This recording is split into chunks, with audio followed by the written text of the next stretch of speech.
White sand.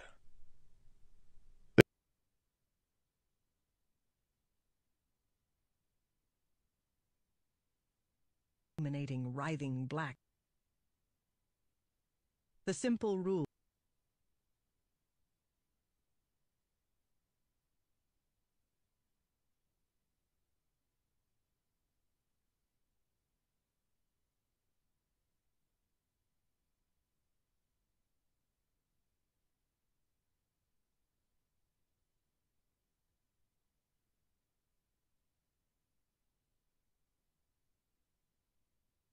Pretending I'd done something, of course.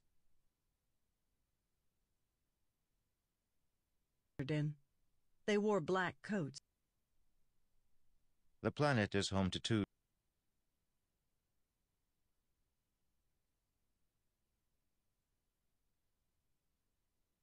of more research. Unfortunately, visiting the planet is difficult as there is no stable perpendicularity, only very unstable ones that cannot be predicted easily and have a somewhat morbid origin.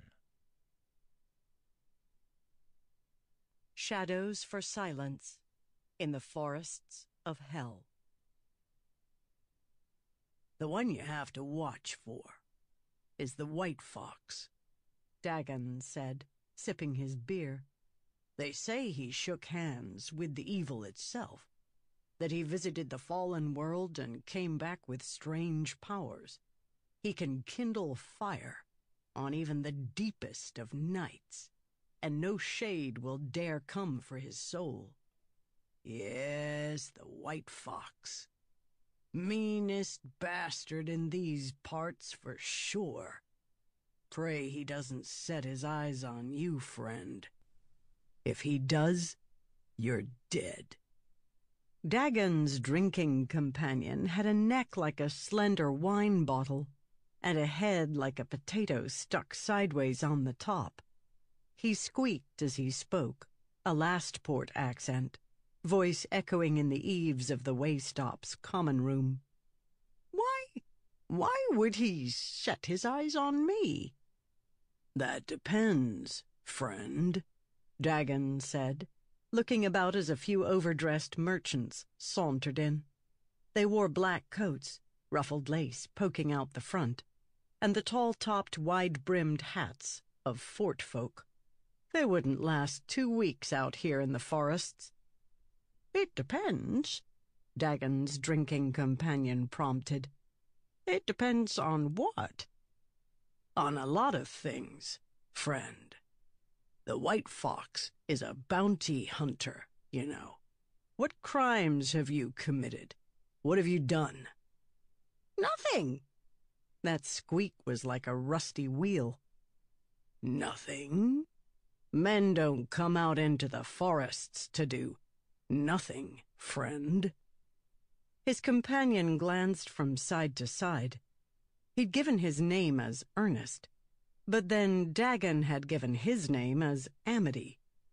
Names didn't mean a whole lot in the forests, or maybe they meant everything. The right ones, that was. Ernest leaned back, scrunching down that fishing pole neck of his as if trying to disappear into his beer. He'd bite. People liked hearing about the white fox, and Dagon considered himself an expert. At least he was an expert at telling stories to get ratty men like Ernest to pay for his drinks. I'll give him some time to stew, Dagon thought, smiling to himself. Let him worry. Ernest would ply him for more information in a bit. While he waited, Dagon leaned back, surveying the room. The merchants were making a nuisance of themselves, calling for food, saying they meant to be on their way in an hour. That proved them to be fools. Traveling at night in the forests? Good homesteader stock would do it. Men like these, though, they'd probably take less than an hour to violate one of the simple rules and bring the shades upon them. Dagon put the idiots out of his mind. That fellow in the corner, though, dressed all in brown, still wearing his hat despite being indoors. That fellow looked truly dangerous. I wonder if it's him, Dagon thought. So far as he knew, nobody had ever seen the white fox and lived. 10 years, over 100 bounties turned in. Surely someone knew his name. The authorities in the forts paid him the bounties, after all. The Waystop's owner, Madame Silence, passed by the table and deposited Dagon's meal with an unceremonious thump. Scowling, she topped off his beer, spilling a sudsy dribble onto his hand, before limping off. She was a stout woman, tough. Everyone in the forests was tough. The ones that survived, at least. He'd learned that a scowl from Silence was just her way of saying hello. She'd given him an extra helping of venison. She often did that. He liked to think that she had a fondness for him. Maybe someday. Don't be a fool, he thought to himself, as he dug into the heavily gravied food and took a few gulps of his beer. Better to marry a stone than Silence Montaigne. A stone showed more affection. Likely she gave him the extra slice because she recognized the value of a repeat customer. Fewer and fewer people came this way lately. Too many shades. And then there was Chesterton. Nasty business, that. So, he's a bounty hunter, this fox. The man who called himself Ernest seemed to be sweating. Dagon smiled. Hooked right good, this one was. He's not just a bounty hunter. He's the bounty hunter. Though the white fox doesn't go for the small-timers. And no offense, friend, but you seem pretty small-time. His friend grew more nervous. What had he done? But the man stammered. He wouldn't come for me, pretending I'd done something, of course. Anyway, he wouldn't come in here, would he? I mean, Madame Silence's Waystop. It's protected. Everyone knows that. Shade of her dead husband lurks here. I had a cousin who saw it, I did. The white fox doesn't fear shades, Dagon said, leaning in. Now, mind you, I don't think he'd risk coming in here. But not because of some shade. Everyone knows this is neutral ground. You've got to have some safe places, even in the forests. But Dagon smiled at Silence as she passed him by, on the way to the kitchens again. This time she didn't scowl at him. He was getting through to her for certain. But, Ernest squeaked.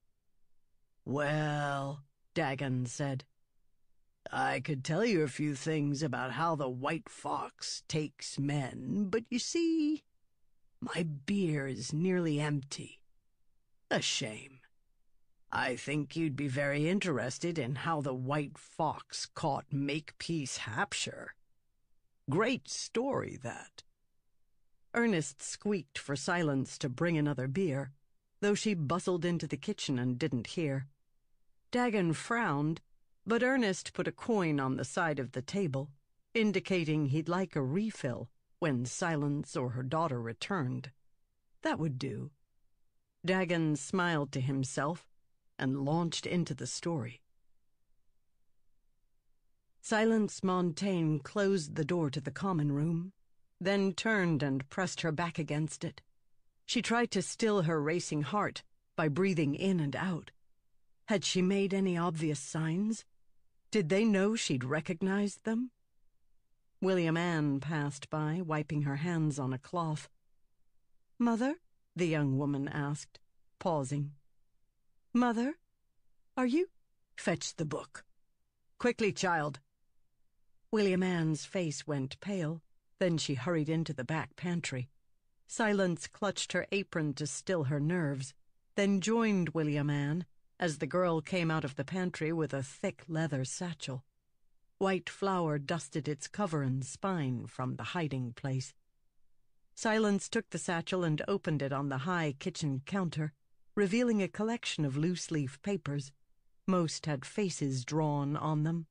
As Silence rifled through the pages, William Ann moved to the peephole for spying into the common room.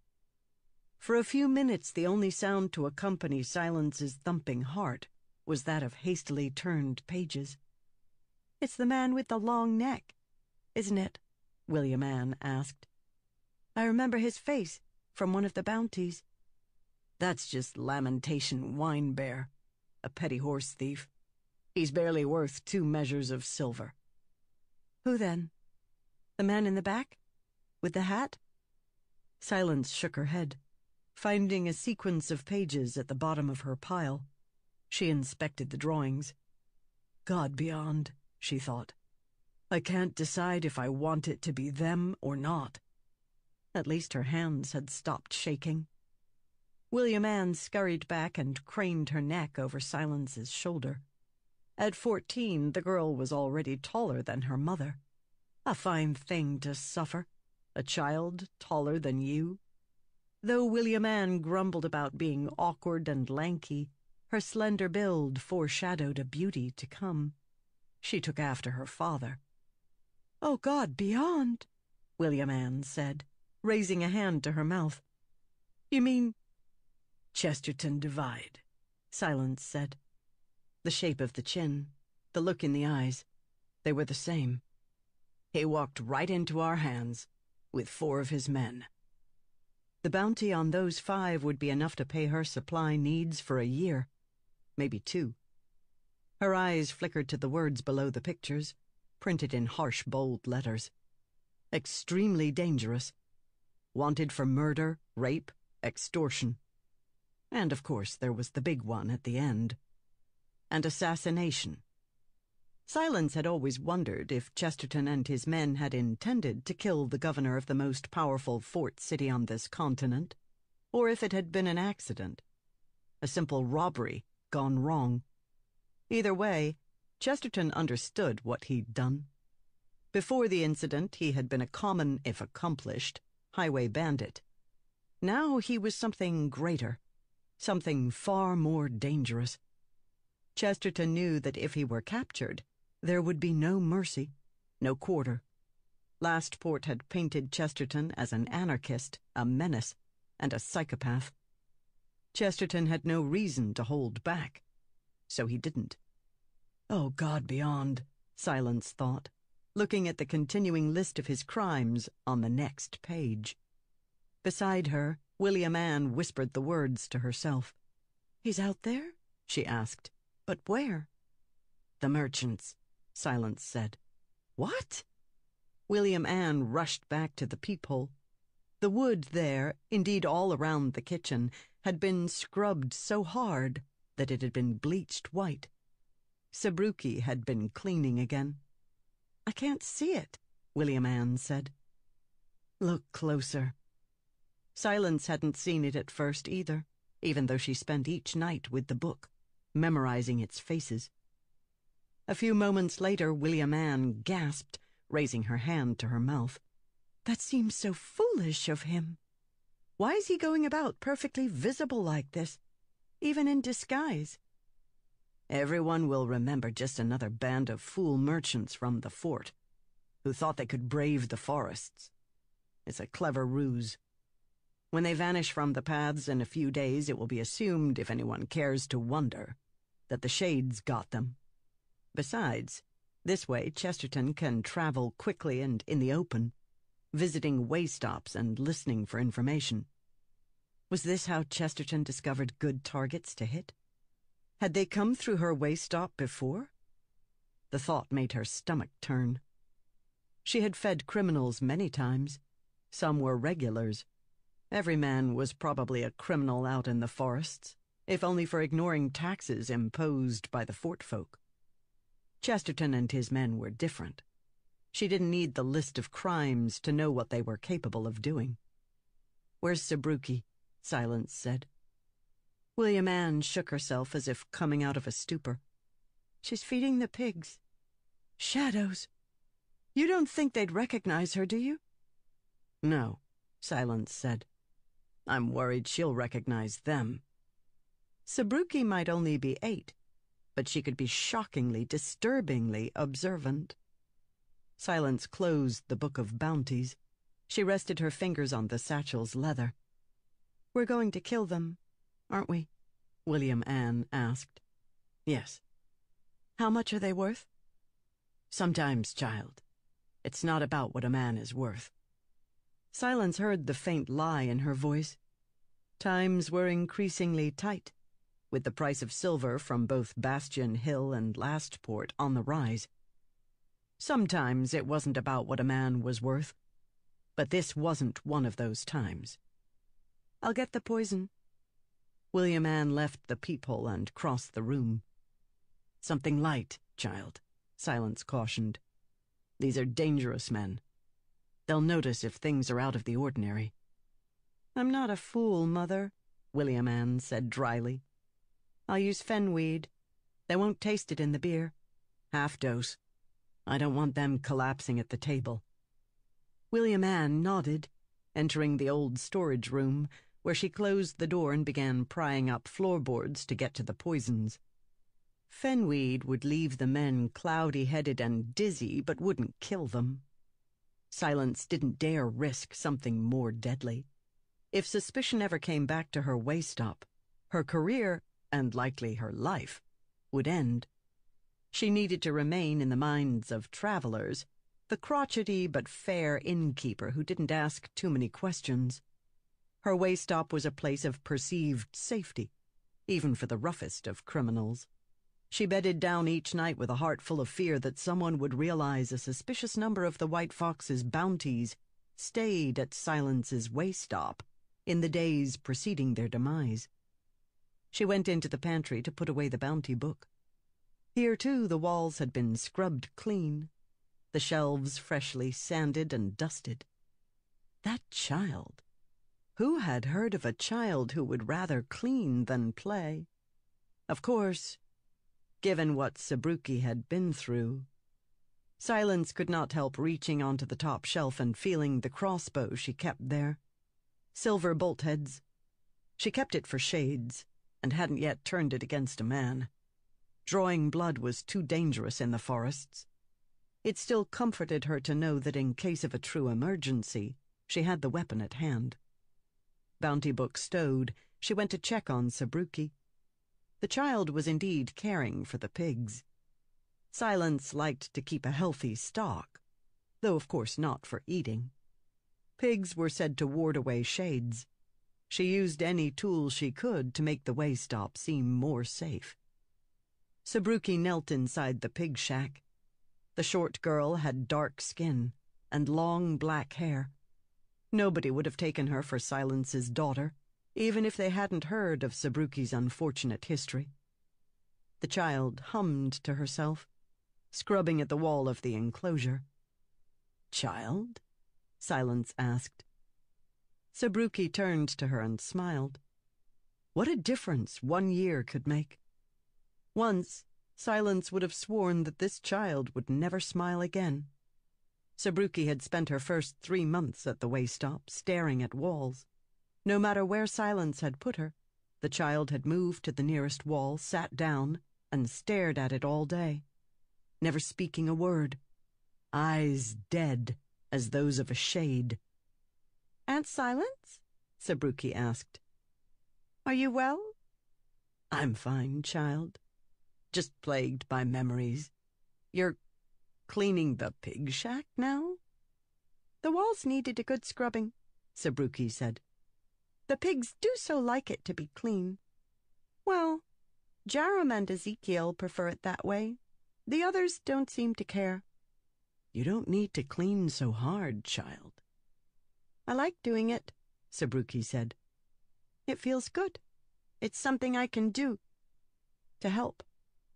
Well, it was better to clean the walls than stare blankly at them all day. Today, Silence was happy for anything that kept the child busy. Anything, so long as she didn't enter the common room. "I think the pigs will like it," Silence said. "Why don't you keep at it in here for a while?" Sabruki eyed her. What's wrong? Shadows. She was so observant. There are some men with rough tongues in the common room, Silence said. I won't have you picking up their cussing. I'm not a child, Aunt Silence. Yes, you are, Silence said firmly. And you'll obey. Don't think I won't take a switch to your backside. Sabruki rolled her eyes, but went back to work and began humming to herself. Silence let a little of her grandmother's ways out when she spoke with Sabruki. The child responded well to sternness. She seemed to crave it, perhaps as a symbol that someone was in control. Silence wished she actually were in control. But she was a Four Scout, the surname taken by her grandparents and the others who had left homeland first and explored this continent. Yes, she was a Four Scout, and she'd be damned before she'd let anyone know how absolutely powerless she felt much of the time. Silence crossed the backyard of the large inn, noting William Ann inside the kitchen making a paste to dissolve in the beer. Silence passed her by and looked in on the stable. Unsurprisingly, Chesterton had said they'd be leaving after their meal. While a lot of folks sought the relative safety of a way stop at night, Chesterton and his men would be accustomed to sleeping in the forests. Even with the shades about, they would feel more comfortable in a camp of their own devising than they would in a way-stop bed. Inside the stable, Dobb, the old stable hand, had just finished brushing down the horses. He wouldn't have watered them. Silence had a standing order to not do that until last. This is well done, Dobb, Silence said. Why don't you take your break now? He nodded to her with a mumbled, Thank you, ma'am. He'd find the front porch and his pipe, as always. Dobb hadn't two wits to rub together, and he hadn't a clue about what she really did at the way stop, but he'd been with her since before William's death. He was as loyal a man as she'd ever found. Silence shut the door after him, then fetched some pouches from the locked cabinet at the rear of the stable. She checked each one in the dim light, then set them on the grooming table and heaved the first saddle onto its owner's back. She was near finished with the saddling when the door eased open. She froze, immediately thinking of the pouches on the table. Why hadn't she stuffed them in her apron? Sloppy. Silence, Four Scout, a smooth voice said from the doorway. Silence stifled a groan and turned to confront her visitor. Theopolis, she said, it's not polite to sneak about on a woman's property. I should have you thrown out for trespassing. Now, that would be rather like the horse kicking at the man who feeds him. Theopolis leaned his gangly frame against the doorway, folding his arms. He wore simple clothing, no markings of his station. A fort tax collector often didn't want random passers to know of his profession. Clean-shaven, his face always had that same patronizing smile on it. His clothing was too clean, too new, to be that of one who lived out in the forests. Not that he was a dandy, nor was he a fool. Theopolis was dangerous, just a different kind of dangerous from most. Why are you here, Theopolis? She said, hefting the last saddle onto the back of a snorting roan gelding. Why do I always come to you, Silence? It's not because of your cheerful countenance. I'm paid up on taxes. That's because you're mostly exempt from taxes, Theopolis said. But you haven't paid me for last month's shipment of silver. Things have been a little dry lately. It's coming. And the bolts for your crossbow? Theopolis asked. One wonders if you're trying to forget about the price of those silver bolt heads. And the shipment of replacement sections for your protection rings? His whining accent made her wince as she buckled the saddle on. Theopolis. Shadows, what a day. "Oh, my," Theopolis said, walking over to the grooming table. He picked up one of the pouches. "What are these, now? That looks like wet leak sap. I've heard that it glows at night if you shine the right kind of light upon it. Is this one of the White Fox's mysterious secrets?" She snatched the pouch away. "Don't say that name," she hissed. He grinned. "You have a bounty. Delightful. I have always wondered how you tracked them. Poke a pinhole in that, attach it to the underside of the saddle, then follow the dripping trail it leaves. You could probably track them a long way. Kill them far from here. Keep suspicion off the little way stop." Yes, Theopolis was dangerous, but she needed someone to turn in her bounties for her. Theopolis was a rat, and like all rats, he knew the best holes, troughs, and crannies. He had connections in Lastport, and had managed to get her the money in the name of the White Fox without revealing her. "I've been tempted to turn you in lately, you know," Theopolis said. "Many a group keeps a betting pool on the identity of the infamous fox. I could be a rich man with this knowledge. "You're already a rich man," she snapped. "And though you're many things, you are not an idiot. This has worked just fine for a decade. Don't tell me you'd trade wealth for a little notoriety." He smiled, but did not contradict her. He kept half of what she earned from each bounty. It was a fine arrangement for Theopolis. No danger to him, which was how she knew he liked it.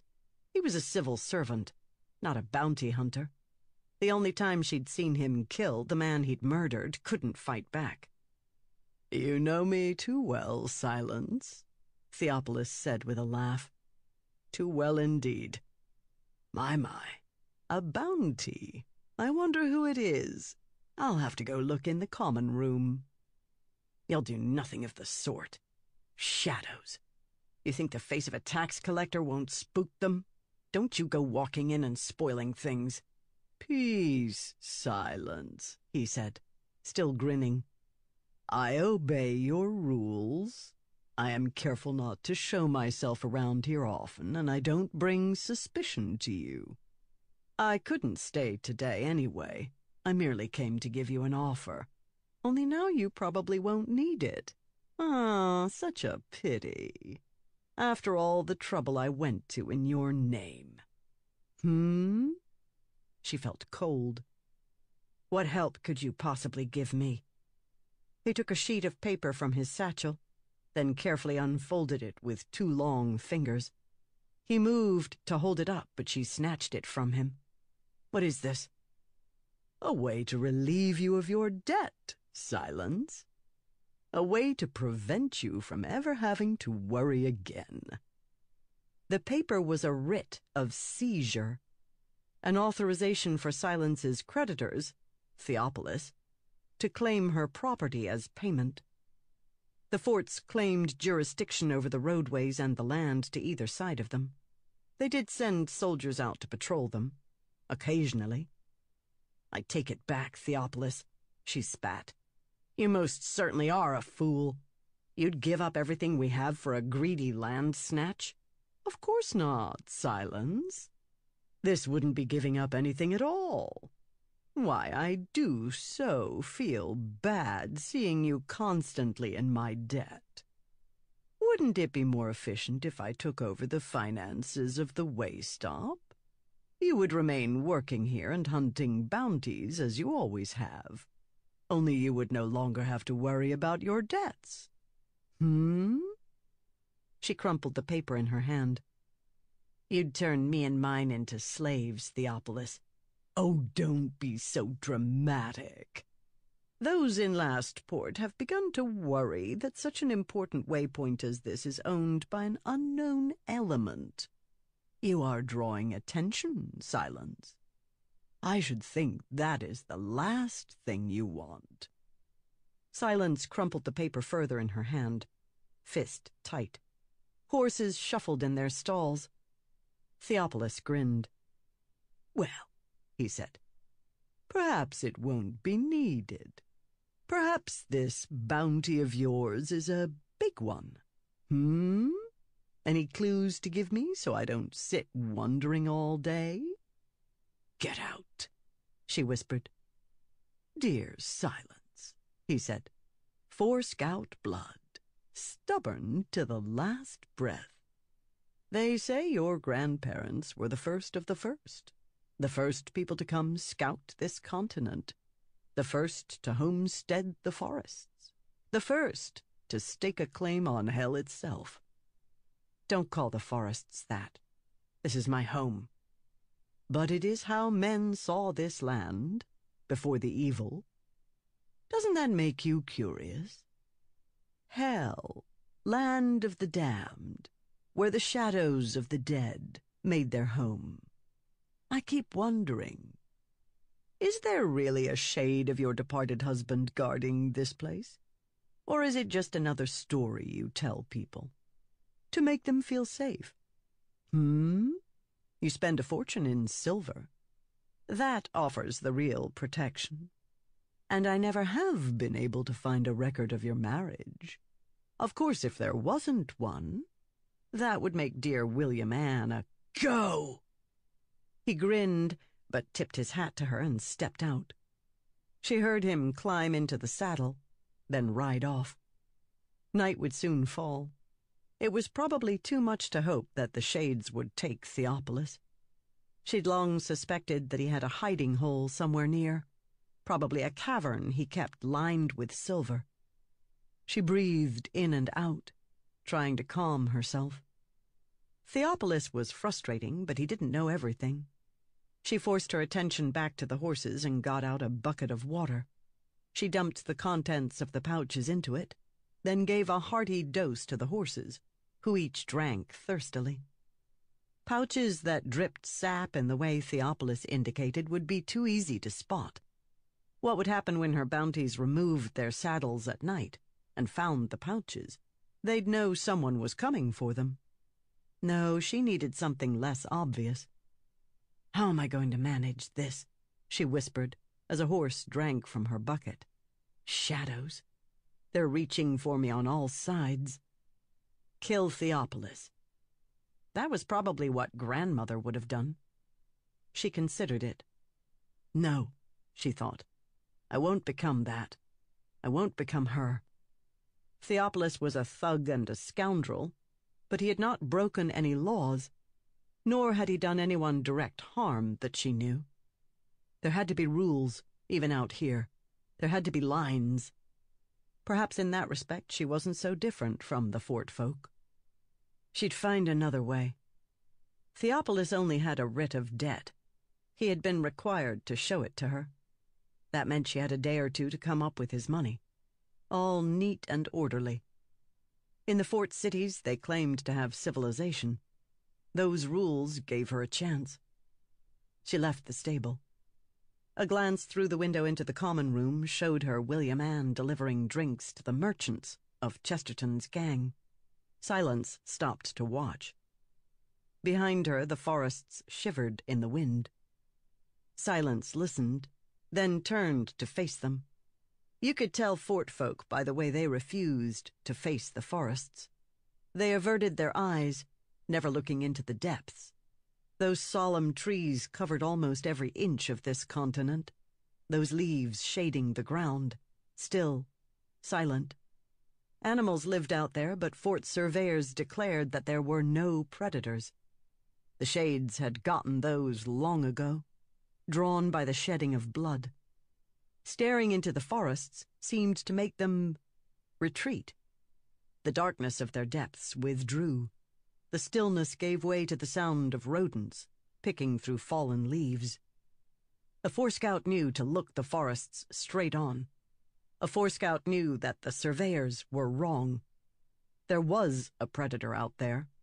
The forest itself was one. Silence turned and walked to the door into the kitchen. Keeping the way stop had to be her first goal, so she was committed to collecting Chesterton's bounty now.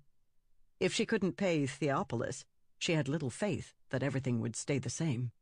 He'd have a hand around her throat, as she couldn't leave the way stop. She had no fort citizenship, and times were too tight for the local homesteaders to take her in. No, she'd have to stay and work the way stop for Theopolis, and he would squeeze her dry, taking larger and larger percentages of the bounties. She pushed open the door to the kitchen. Sabruki sat at the kitchen table holding the crossbow in her lap. God beyond, Silence gasped, pulling the door closed as she stepped inside. Child, what are you... Sabruki looked up at her. Those haunted eyes were back. Eyes void of life and emotion. Eyes like a shade's. We have visitors, Aunt Silence, Sabruki said, in a cold, monotone voice. The crossbow's winding crank sat next to her. She had managed to load the thing and cock it, all on her own. I coated the bolt's tip with black blood. I did that right, didn't I? That way the poison will kill him for sure. Child. Silence stepped forward. Sabruki turned the crossbow in her lap, holding it at an angle to support it, one small hand on the trigger. The point turned toward Silence. Sabruki stared ahead, eyes blank. "This won't work, Sabruki," Silence said, stern. "Even if you were able to lift that thing into the common room, you wouldn't hit him. And even if you did, his men would kill us all in retribution." "I wouldn't mind," Sabruki said softly. "So long as I got to kill him. So long as I pulled the trigger." "You care nothing for us?"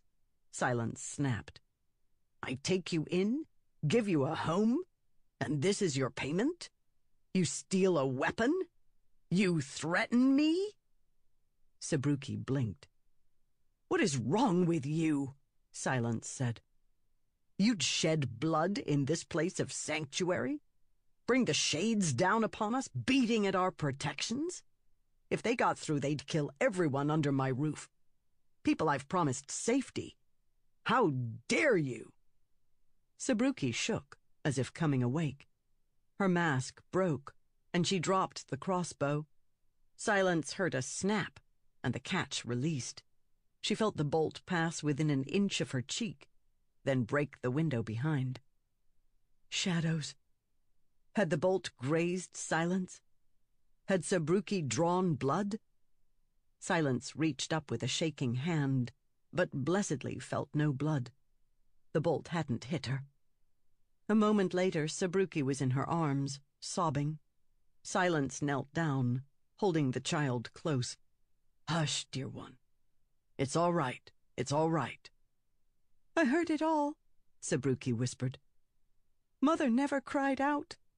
She knew I was there. She was strong, Aunt Silence. That's why I could be strong, even when the blood came down, soaking my hair. I heard it. I heard it all."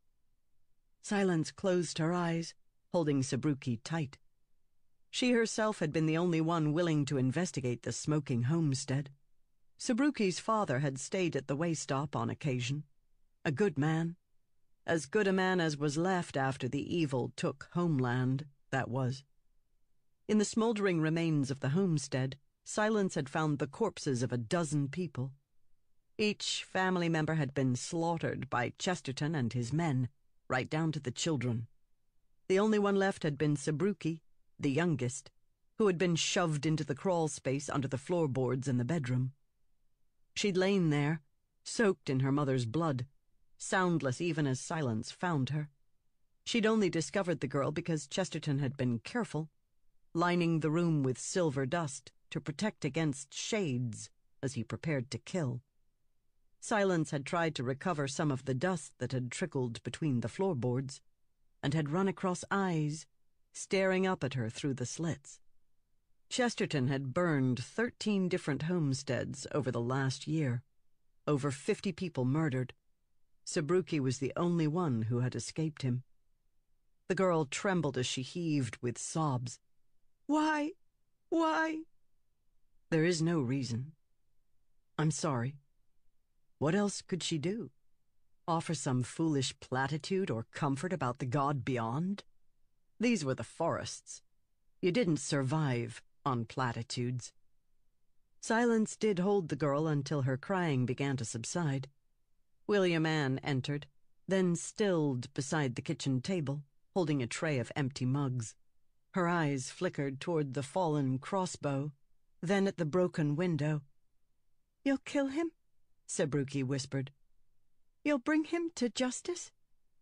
"Justice died in Homeland," Silence said. "But yes, I'll kill him. I promise it to you, child." Stepping timidly, William Ann picked up the crossbow, then turned it, displaying its now broken bow. Silence breathed out. She should never have left the thing where Sabruki could get to it.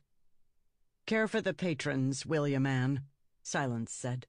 "I'll take Sabruki upstairs." William Ann nodded, glancing at the broken window. "No blood was shed," Silence said. "We will be fine. Though if you get a moment, see if you can find the bolt. The head is silver." This was hardly a time when they could afford to waste money. William Ann stowed the crossbow in the pantry as Silence carefully set Sabruki on a kitchen stool. The girl clung to her, refusing to let go, so Silence relented and held her for a time longer. William Ann took a few deep breaths as if to calm herself, then pushed back out into the common room to distribute drinks. Eventually, Sabruki let go long enough for Silence to mix a draft. She carried the girl up the stairs to the loft above the common room, where the three of them made their beds. Dobb slept in the stable, and the guests in the nicer rooms on the second floor. "You're going to make me sleep," Sabruki said, regarding the cup with reddened eyes. "The world will seem a brighter place in the morning," Silence said. "And I can't risk you sneaking out after me tonight." The girl reluctantly took the draught, then drank it down. "I'm sorry. About the crossbow?" "We will find a way for you to work off the cost of fixing it." That seemed to comfort Sabruki. She was a homesteader, forests born. "You used to sing to me at night," Sabruki said softly, closing her eyes, lying back. "When you first brought me here? After... She swallowed. "I wasn't certain you noticed." Silence hadn't been certain Sabruki noticed anything during those times. "I did." Silence sat down on the stool beside Sabruki's cot. She didn't feel like singing, so she began humming. It was the lullaby she'd sung to William Ann during the hard times right after her birth. Before long, the words came out, unbidden. "Hush now, my dear one. Be not afraid. Night comes upon us, but sunlight will break. Sleep now, my dear one. Let your tears fade. Darkness surrounds us, but someday we'll wake." She held Sabruki's hand until the child fell asleep. The window by the bed overlooked the courtyard, so Silence could see as Dobb brought out Chesterton's horses. The 5 men in their fancy merchant clothing stomped down off the porch and climbed into their saddles. They rode in a file out onto the roadway. Then the forests enveloped them. 1 hour after nightfall, Silence packed her rucksack by the light of the hearth. Her grandmother had kindled that hearth's flame, and it had been burning ever since. She'd nearly lost her life lighting the fire, but she hadn't been willing to pay any of the fire merchants for a start. Silence shook her head. Grandmother always had bucked convention. But then was Silence any better? Don't kindle flame.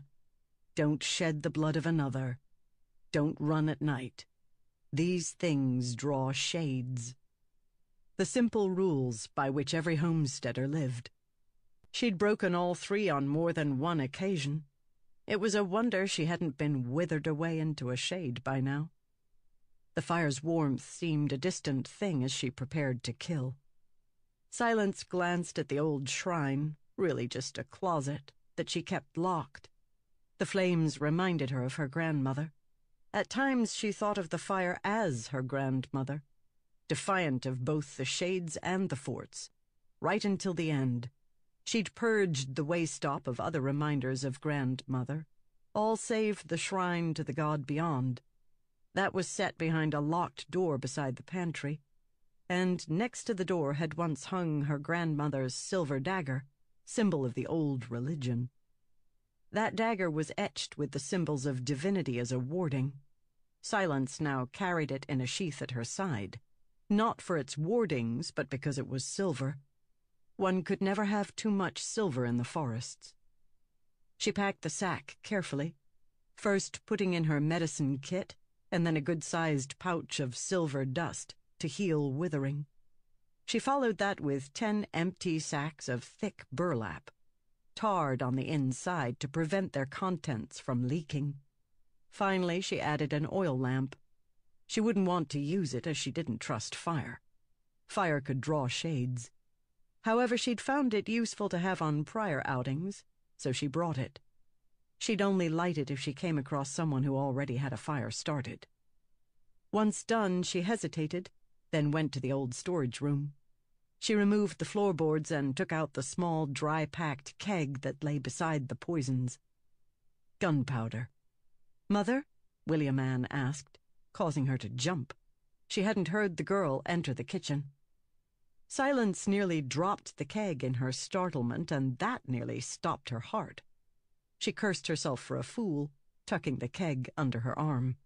It couldn't explode without fire. She knew that much. "Mother," William Ann said, looking at the keg. "I probably won't need it.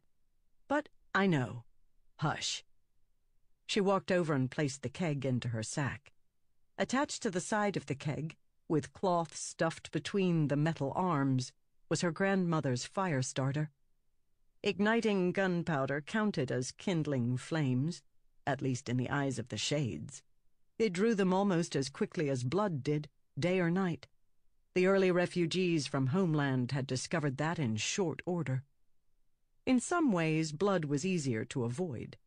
A simple nosebleed or issue of blood wouldn't draw the shades. They wouldn't even notice. It had to be the blood of another shed by your hands, and they would go for the one who shed the blood first. Of course, after that person was dead, they often didn't care who they killed next. Once enraged, shades were dangerous to all nearby. Only after Silence had the gunpowder packed did she notice that William Ann was dressed for traveling, in trousers and boots. She carried a sack, like Silence's. "What do you think you're about, William Ann?" Silence asked.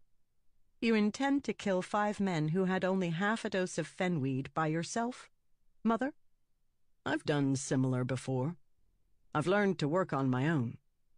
"Only because you didn't have anyone else to help." William Ann slung her sack onto her shoulder. "That's no longer the case. You're too young. Go back to bed. Watch the way stop until I return." William Ann showed no signs of budging. "Child, I told you." "Mother," William Ann said, taking her arm firmly. "You aren't a youth anymore. You think I don't see your limp getting worse? You can't do everything by yourself. You're going to have to start letting me help you sometime, damn it." Silence regarded her daughter. Where had that fierceness come from? It was hard to remember that William Ann, too, was 4 Scout stock. Grandmother would have been disgusted by her, and that made Silence proud. William Ann had actually had a childhood. She wasn't weak, she was just normal. A woman could be strong without having the emotions of a brick. "Don't you cuss at your mother," Silence finally told the girl. William Ann raised an eyebrow. "You may come," Silence said, prying her arm out of her daughter's grip. "But you will do as you are told." William Ann let out a deep breath, then nodded eagerly. "I'll warn Dob we're going." She walked out, adopting the natural, slow step of a homesteader as she entered the darkness. Even though she was within the protection of the Waystop's silver rings, she knew to follow the simple rules. Ignoring them when you were safe led to lapses when you weren't. Silence got out 2 bowls, then mixed 2 different types of glow paste. When finished, she poured them into separate jars, which she packed into her sack. She stepped outside into the night. The air was crisp, chill. The forests had gone silent. The shades were out, of course. A few of them moved across the grassy ground, visible by their own soft glow. Ethereal, translucent. The ones nearby right now were old shades. They barely had any human forms any longer. The heads rippled, faces shifting like smoke rings. They trailed waves of whiteness about an arm's length behind them. Silence had always imagined that as the tattered remains of their clothing. No woman, not even a forescout, looked upon shades without feeling a coldness inside of her. The shades were about during the day, of course. You just couldn't see them. Kindle fire, draw blood, and they'd come for you even then. At night, though, they were different, quicker to respond to infractions. At night they also responded to rapid motions, which they never did during the day. Silence took out one of the glow paste jars, bathing the area around her in a pale green light. The light was dim, but was even and steady, unlike torchlight. Torches were unreliable since you couldn't relight them if they went out. William Ann waited at the front with the lantern poles. "We will need to move quietly," Silence told her while affixing the jars to the poles. "You may speak, but do so in a whisper. I said you will obey me. You will in all things, immediately. These men we're after, they will kill you or worse without giving the deed a passing thought." William Ann nodded. "You're not scared enough," Silence said, slipping a black covering around the jar with the brighter glow paste. That plunged them into darkness, but the star belt was high in the sky today. Some of that light would filter down through the leaves, particularly if they stayed near the road. William Ann began. "You remember when Harold's hound went mad last spring?" Silence asked. "Do you remember that look in the hound's eyes? No recognition. Eyes that lusted for the kill. Well, that's what these men are, William Ann. Rabid. They need to be put down, same as that hound. They won't see you as a person.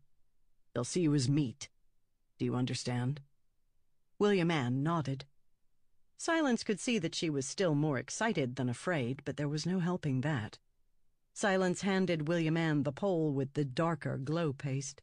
It had a faint blue light to it, but didn't illuminate much. Silence put the other pole to her right shoulder, sack over her left, then nodded toward the roadway. Nearby, a shade drifted toward the boundary of the way-stop. When it touched the thin barrier of silver on the ground, the silver crackled like sparks and drove the thing backward with a sudden jerk. The shade floated the other way. Each touch like that cost Silence money. The touch of a shade ruined silver. That was what her patrons paid for. A way-stop whose boundary had not been broken in over 100 years, with a long-standing tradition that no unwanted shades were trapped within. Peace, of a sort. The best the forests offered. William Ann stepped across the boundary, which was marked by the curve of the large silver hoops jutting from the ground. They were anchored below by concrete, so you couldn't just pull one up. Replacing an overlapping section from one of the rings, she had 3 concentric ones surrounding her way-stop, required digging down and unchaining the section. It was a lot of work, which Silence knew intimately. A week didn't pass that they didn't rotate or replace one section or another. The shade nearby drifted away. It didn't acknowledge them. Silence didn't know if regular people were invisible to them unless the rules were broken, or if the people just weren't worthy of attention until then. She and William Ann moved out onto the dark roadway, which was somewhat overgrown. No road in the forests was well maintained. Perhaps if the forts ever made good on their promises, that would change. Still, there was travel. homesteaders traveling to one fort or another to trade food. The grains grown out in forest clearings were richer, tastier than what could be produced up in the mountains. Rabbits and turkeys caught in snares or raised in hutches could be sold for good silver. Not hogs. Only someone in one of the forts would be so crass as to eat a pig. Anyway, there was trade, and that kept the roadway worn, even if the trees around did have a tendency to reach down their boughs like grasping arms to try to cover up the pathway, reclaim it. The forests did not like that people had infested them. The two women walked carefully and deliberately, no quick motions. Walking so, it seemed an eternity before something appeared on the road in front of them. "There," William Ann whispered. Silence released her tension in a breath. Something glowing blue marked the roadway in the light of the glow paste. Theophilus's guess at how she tracked her quarries had been a good one, but incomplete. Yes, the light of the paste, also known as Abraham's fire, did make drops of wet leek sap glow. By coincidence, wet leek sap also caused a horse's bladder to loosen. Silence inspected the line of glowing sap and urine on the ground. She'd been worried that Chesterton and his men would set off into the forests soon after leaving the way stop. That hadn't been likely, but still she'd worried. Now she was sure she had the trail.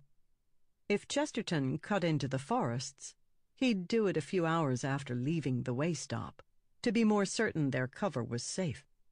She closed her eyes and breathed a sigh of relief, then found herself offering a prayer of thanks by rote. She hesitated. Where had that come from? It had been a long time. She shook her head, rising and continuing down the road. By drugging all 5 horses, she got a steady sequence of markings to follow. The forests felt dark this night. The light of the star belt above didn't seem to filter through the branches as well as it should, and there seemed to be more shades than normal, prowling between the trunks of trees, glowing just faintly. William Ann clung to her lantern pole. The child had been out in the night before, of course. No homesteader looked forward to doing so, but none shied away from it either. You couldn't spend your life trapped inside, frozen by fear of the darkness. Live like that and, well, you were no better off than the people in the forts. Life in the forests was hard, often deadly, but it was also free. "Mother," William Ann whispered as they walked, "why don't you believe in God anymore?" "Is this really the time, girl?" William Ann looked down as they passed another line of urine, glowing blue on the roadway. "You always say something like that, and I'm usually trying to avoid the question when you ask it," Silence said. "But I'm also not usually walking the forests at night. It just seems important to me now. You're wrong about me not being afraid enough.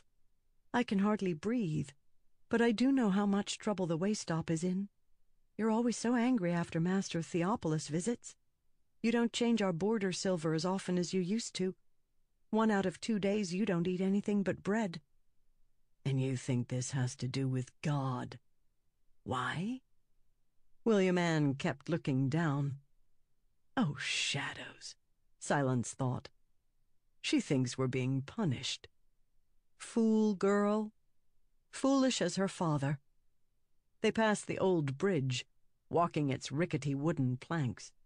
When the light was better, you could still pick out timbers from the new bridge down in the chasm below, representing the promises of the forts and their gifts, which always looked pretty, but frayed before long.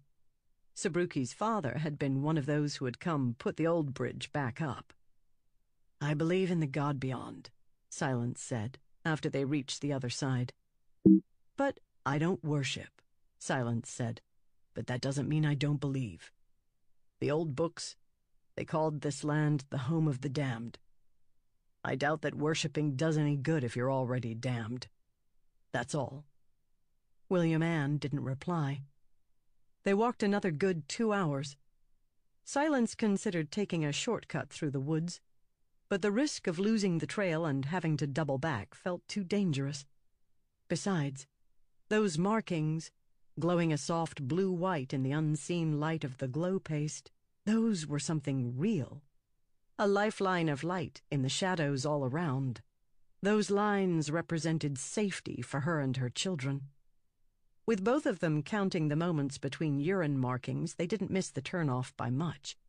A few minutes walking without seeing a mark, and they turned back without a word, searching the sides of the path. Silence had worried this would be the most difficult part of the hunt, but they easily found where the men had turned into the forests. A glowing hoofprint formed the sign. One of the horses had stepped in another's urine on the roadway, then tracked it into the forests. Silence set down her pack and opened it to retrieve her garrote, then held a finger to her lips and motioned for William Ann to wait by the road. The girl nodded. Silence couldn't make out much of her features in the darkness, but she did hear the girl's breathing grow more rapid. Being a homesteader and accustomed to going out at night was one thing. Being alone in the forests? Silence took the blue glow paste jar and covered it with her handkerchief. Then she took off her shoes and stockings and crept out into the night. Each time she did this, she felt like a child again, going into the forests with her grandfather. Toes in the dirt, testing for crackling leaves or twigs that would snap and give her away. She could almost hear his voice giving instructions, telling her how to judge the wind and use the sound of rustling leaves to mask her as she crossed noisy patches. He'd loved the forests until the day they'd claimed him. "Never call this land hell," he had said. "Respect the land as you would a dangerous beast, but do not hate it." Shades slid through the trees nearby, almost invisible with nothing to illuminate them. She kept her distance, but even so she occasionally turned to see one of the things drifting past her. Stumbling into a shade could kill you, but that kind of accident was uncommon. Unless enraged, shades moved away from people who got too close, as if blown by a soft breeze. So long as you were moving slowly, and you should be, you would be all right. She kept the handkerchief around the jar, except when she wanted to check specifically for any markings. Glow paste illuminated shades, and shades that glowed too brightly might give warning of her approach. A groan sounded nearby. Silence froze, heart practically bursting from her chest. Shades made no sound. That had been a man. Tense, silent, she searched until she caught sight of him, well hidden in the hollow of a tree. He moved, massaging his temples. The headaches from William Ann's poison were upon him. Silence considered, then crept around the back of the tree. She crouched down, then waited a painful 5 minutes for him to move. He reached up again, rustling the leaves. Silence snapped forward and looped her garrote around his neck, then pulled tight. Strangling wasn't the best way to kill a man in the forests. It was so slow. The guard started to thrash, clawing at his throat. Shades nearby halted. Silence pulled tighter. The guard, weakened by the poison, tried to kick at her with his legs. She shuffled backward, still holding tightly, watching those shades. They looked around like animals sniffing the air. A few of them started to dim, their own faint natural luminescence fading, their forms bleeding from white to black. Not a good sign. Silence felt her heart beat like thunder inside. "Die, damn you!" The man finally stopped jerking, motions growing more lethargic. After he trembled one final time and fell still, Silence waited there for a painful eternity, holding her breath. Finally, the shades nearby faded back to white, then drifted off in their meandering directions. She unwound the garrote, breathing out in relief. After a moment to get her bearings, she left the corpse and crept back to William Ann. The girl did her proud. She'd hidden herself so well that Silence didn't see her until she whispered, "Mother?" "Yes," Silence said. "Thank the God beyond," William Ann said, crawling out of the hollow where she'd covered herself in leaves. She took Silence by the arm, trembling. "You found them?" "Killed the man on watch," Silence said with a nod. "The other 4 should be sleeping. This is where I'll need you." "I'm ready." "Follow." They moved back along the path Silence had taken. They passed the heap of the lookout's corpse, and William Ann inspected it, showing no pity. "It's one of them," she whispered. "I recognize him." "Of course it's one of them." "I just wanted to be sure, since we're, you know." Not far beyond the guard post, they found the camp. 4 men in bedrolls slept amid the shades as only true forest-born would ever try. They had set a small jar of glow paste at the center of the camp, inside a pit, so it wouldn't glow too brightly and give them away. But it was enough light to show the horses tethered a few feet away on the other side of the camp. The green light also showed William Ann's face, and Silence was shocked to see not fear, but intense anger in the girl's expression. She had taken quickly to being a protective older sister to Sabruki. She was ready to kill after all. Silence gestured toward the rightmost man, and William Ann nodded. This was the dangerous part. On only a half dose, any of these men could still wake to the noise of their partners dying. Silence took one of the burlap sacks from her pack and handed it to William Ann, then removed her hammer. It wasn't some war weapon like her grandfather had spoken of, just a simple tool for pounding nails, or other things. Silence stooped over the first man. Seeing his sleeping face sent a shiver through her. A primal piece of her waited, tense, for those eyes to snap open. She held up 3 fingers to William Ann, then lowered them one at a time. When the 3rd finger went down, William Ann shoved the sack over the man's head. As he jerked, Silence pounded him hard on the side of the temple with the hammer. The skull cracked, and the head sank in a little. The man thrashed once, then grew limp. Silence looked up, tense, watching the other men as William Ann pulled the sack tight. The shades nearby paused, but this didn't draw their attention as much as the strangling had. So long as the sack's lining of tar kept the blood from leaking out, they should be safe.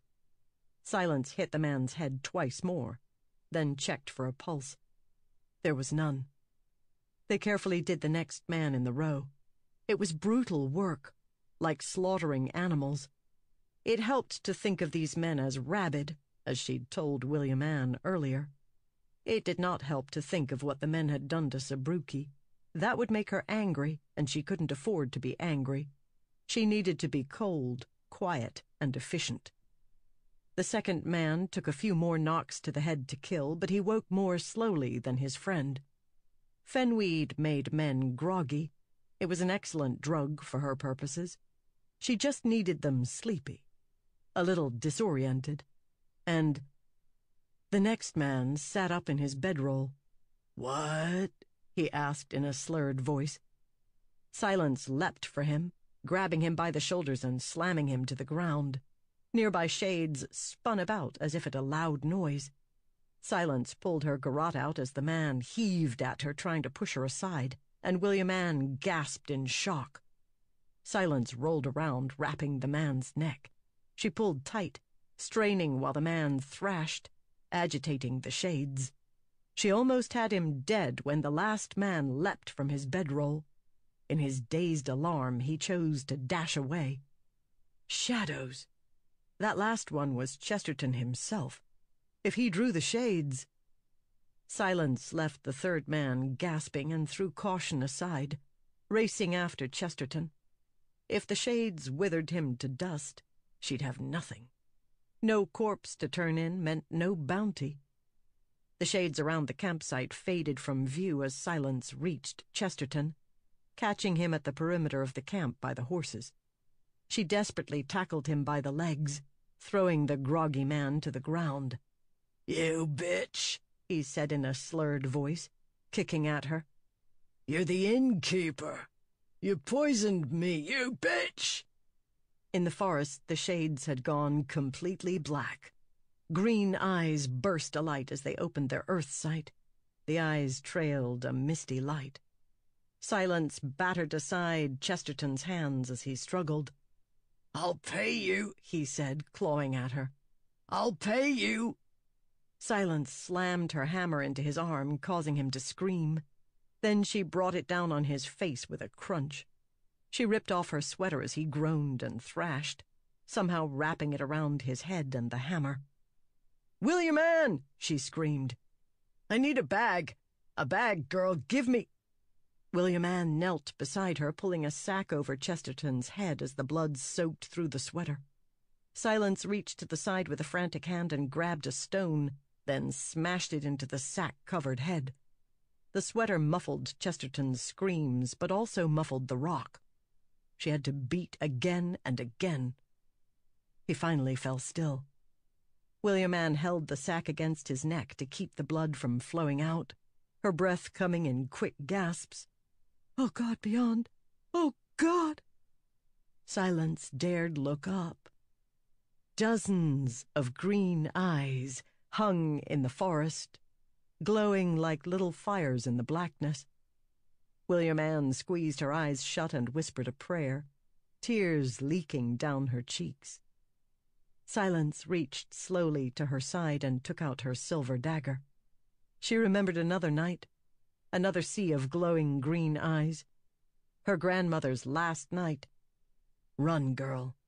Run. That night running had been an option. They'd been close to safety. Even then, grandmother hadn't made it. She might have, but she hadn't. That night horrified Silence. What grandmother had done, what Silence had done. Well, tonight she had only one hope. Running would not save them. Safety was too far away. Slowly, blessedly, the eyes started to fade away. Silence sat back and let the silver knife slip out of her fingers to the ground. William Ann opened her eyes. "Oh, God, beyond!" she said as the shades faded back into view. "A miracle!" "Not a miracle," Silence said. "Just luck. We killed him in time. Another second and they'd have enraged." William Ann wrapped her arms around herself. "Oh, shadows! Oh, shadows! I thought we were dead. Oh, shadows!" Suddenly Silence remembered something. The third man. She hadn't finished strangling him before Chesterton ran. She stumbled to her feet, turning. He lay there, immobile. "I finished him off," William Ann said. "Had to strangle him with my hands. My hands." Silence glanced back at her. "You did well, girl. You probably saved our lives. If you hadn't been here, I'd never have killed Chesterton without enraging the shades." The girl still stared out into the woods, watching the placid shades. "What would it take," she asked, "for you to see a miracle instead of a coincidence?" "It would take a miracle, obviously," Silence said, picking up her knife, "instead of just a coincidence. Come on. Let's put a second sack on these fellows." William Ann joined her, lethargic as she helped put sacks on the heads of the bandits. 2 sacks each, just in case. Blood was the most dangerous. Running drew shades, but slowly. Fire enraged them immediately, but it also blinded and confused them. Blood, though. Blood shed in anger exposed to the open air. A single drop could make the shades slaughter you, and then everything else within their sight. Silence checked each man for a heartbeat, just in case, and found none. They saddled the horses and heaved the corpses, including the lookout, into the saddles and tied them in place. They took the bedrolls and other equipment, too. Hopefully the men would have some silver on them. Bounty laws let Silence keep what she found, unless there was specific mention of something stolen. In this case, the forts just wanted Chesterton dead. Pretty much everyone did. Silence pulled a rope tight, then paused. "Mother," William Ann said, noticing the same thing. Leaves rustling out in the forests. They'd uncovered their jar of green glow paste to join that of the bandits, so the small campsite was well illuminated as a gang of 8 men and women on horseback rode in through the forests. They were from the forts. The nice clothing, the way they kept looking into the forests at the shades. Fort folk for certain. Silence stepped forward, wishing she had her hammer to look at least a little threatening. That was still tied in the sack around Chesterton's head. It would have blood on it, so she couldn't get it out until that dried, or she was in some place very, very safe. "Now look at this," said the man at the front of the newcomers. "I couldn't believe what Tobias told me when he came back from scouting, but it appears to be true. All 5 men in Chesterton's gang. Killed by a couple of forest homesteaders?" "Who are you?" Silence asked. "Red Young," the man said with the tip of the hat. "I've been tracking this lot for the last 4 months. I can't thank you enough for taking care of them for me." He waved to a few of his people, who dismounted. "Mother," William Ann hissed. Silence studied Red's eyes. He was armed with a cudgel, and one of the women behind him had one of those new crossbows with the blunt tips. They cranked fast and hit hard, but didn't draw blood. "Step away from the horses, child," Silence said. "But step away." Silence dropped the rope of the horse she was leading. 3 Fort City people gathered up the ropes, one of the men leering at William Ann. "You're a smart one," Red said, leaning down and studying Silence.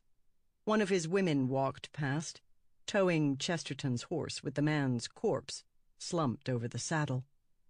Silence stepped up, resting a hand on Chesterton's saddle.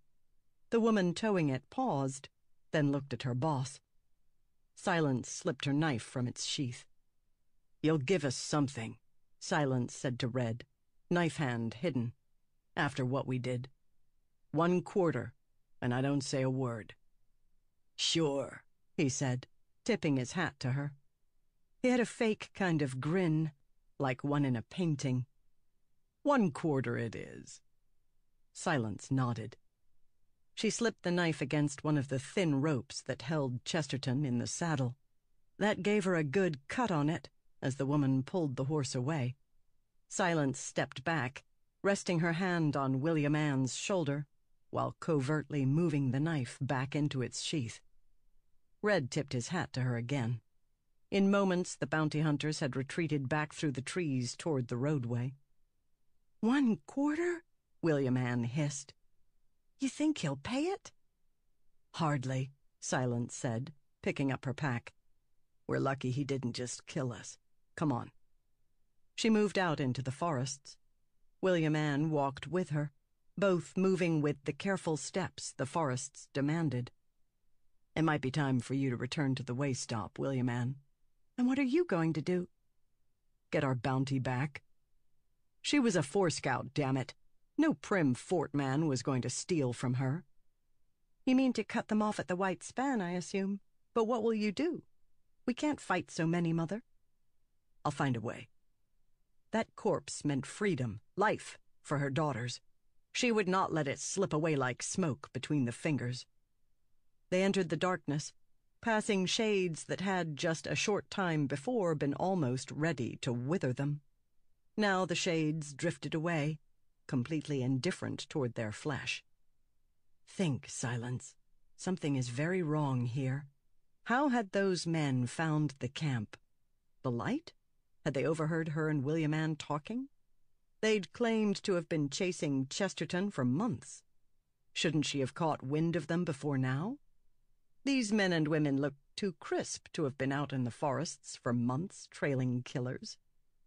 It led to a conclusion she did not want to admit. One man had known she was hunting a bounty today, and had seen how she was planning to track that bounty. One man had cause to see that bounty stolen from her. Theopolis, I hope I'm wrong, she thought, because if you're behind this...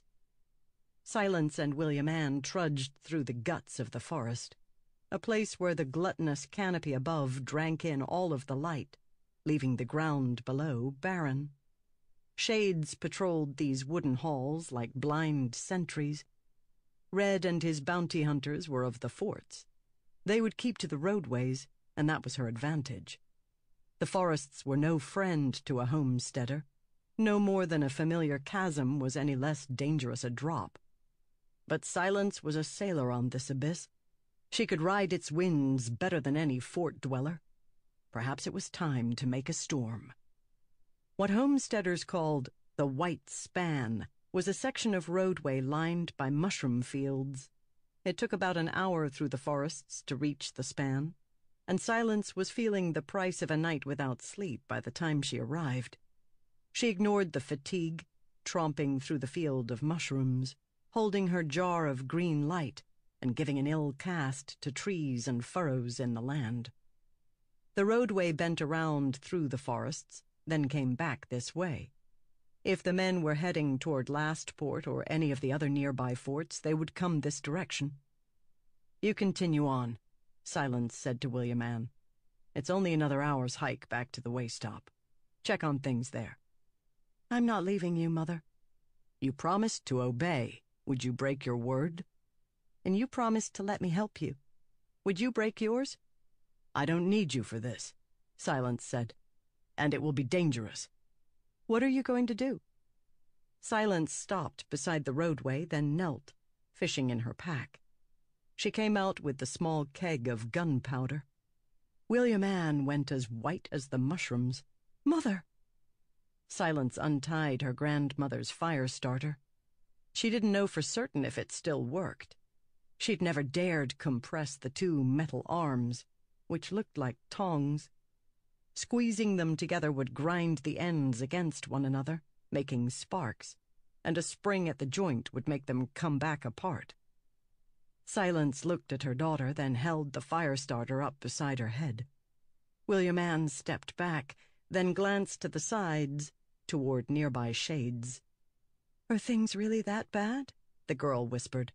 "For us, I mean." Silence nodded. "All right, then."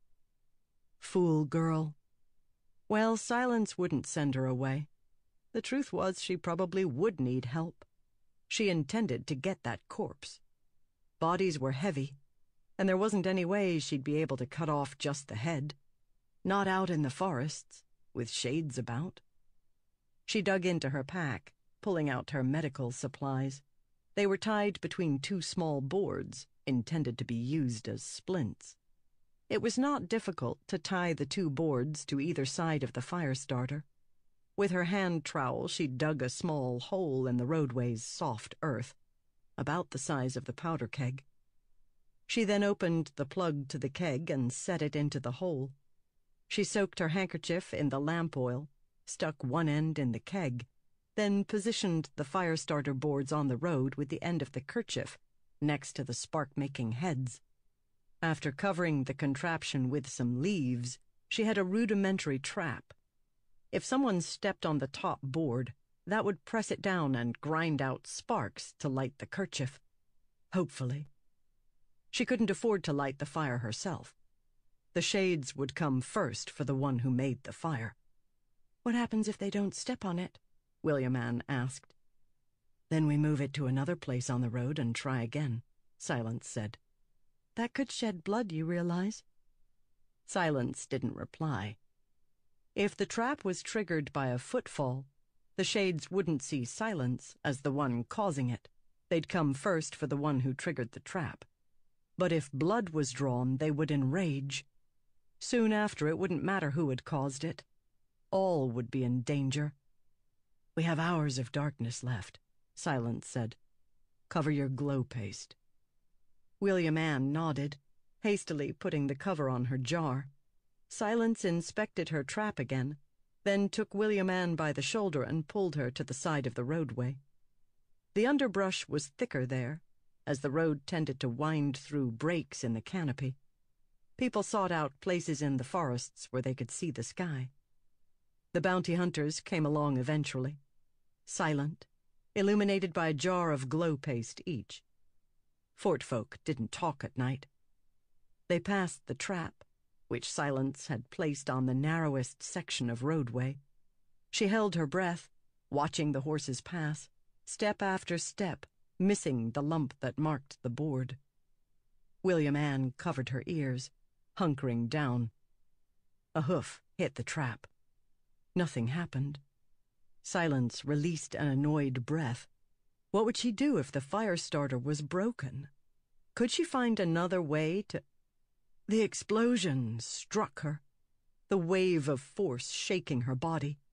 Shades vanished in a blink, green eyes snapping open. Horses reared and whinnied, men and women yelling. Silence shook off her stupefaction, grabbing William Ann by the shoulder and pulling her out of hiding. Her trap had worked better than she'd assumed. The burning rag had allowed the horse who had triggered the trap to take a few steps before the blast hit. No blood, just a lot of surprised horses and confused people. The little keg of gunpowder hadn't done as much damage as she'd anticipated. The stories of what gunpowder could do were often as fanciful as stories of the homeland. But the sound had been incredible. Silence's ears rang as she fought through the confused fort folk, finding what she'd hoped to see. Chesterton's corpse lay on the ground, dumped from saddleback by a bucking horse and a frayed rope. She grabbed the corpse under the arms, and William Ann took the legs. They moved sideways into the forests. "Idiots!" Red bellowed from amid the confusion. "Stop her! He cut off as Shades swarmed the roadway, descending upon the men. Red had managed to keep his horse under control, but now he had to dance it back from the Shades. Enraged, they had turned pure black, though the blast of light and fire had obviously left them dazed. They fluttered about like moths at a flame. Green eyes, a small blessing. If those turned red. One bounty hunter, standing on the road and spinning about, was struck. His back arched, black-veined tendrils crisscrossing his skin. He dropped to his knees, screaming as the flesh of his face shrank around his skull. Silence turned away. William Ann watched the fallen man with a horrified expression. "Slowly, child," Silence said in what she hoped was a comforting voice. She hardly felt comforting. "Carefully. We can move away from them. William Ann, look at me." The girl turned to look at her. "Hold my eyes. Move. That's right. Remember, the Shades will go to the source of the fire first. They are confused, stunned. They can't smell fire like they do blood, and they'll look from it to the nearest rapid motion. Slowly, easily. Let the scrambling fort folk distract them." The two of them eased into the forests with excruciating deliberateness. In the face of so much chaos, so much danger, their pace felt like a crawl. Red organized a resistance. Fire-crazed Shades could be fought, destroyed, with silver. More and more would come, but if the bounty hunters were clever and lucky, they'd be able to destroy those nearby and then move slowly away from the source of the fire. They could hide, survive, maybe. Unless one of them accidentally drew blood. Silence and William Ann stepped through a field of mushrooms that glowed like the skulls of rats and broke silently beneath their feet. Luck was not completely with them, for as the Shades shook off their disorientation from the explosion, a pair of them on the outskirts turned and struck out toward the fleeing women. William Ann gasped. Silence deliberately set down Chesterton's shoulders, then took out her knife. "Keep going," she whispered. "Pull him away. Slowly, girl. Slowly." "I won't leave you." "I will catch up," Silence said. "You aren't ready for this." She didn't look to see if William Ann obeyed, for the Shades, figures of jet black streaking across the white-knobbed ground, were upon her. Strength was meaningless against Shades. They had no real substance. Only two things mattered: your speed and not letting yourself be frightened. Shades were dangerous, but so long as you had silver, you could fight. Many a man died because he ran, drawing even more shades, rather than standing his ground. Silence swung at the shades as they reached her.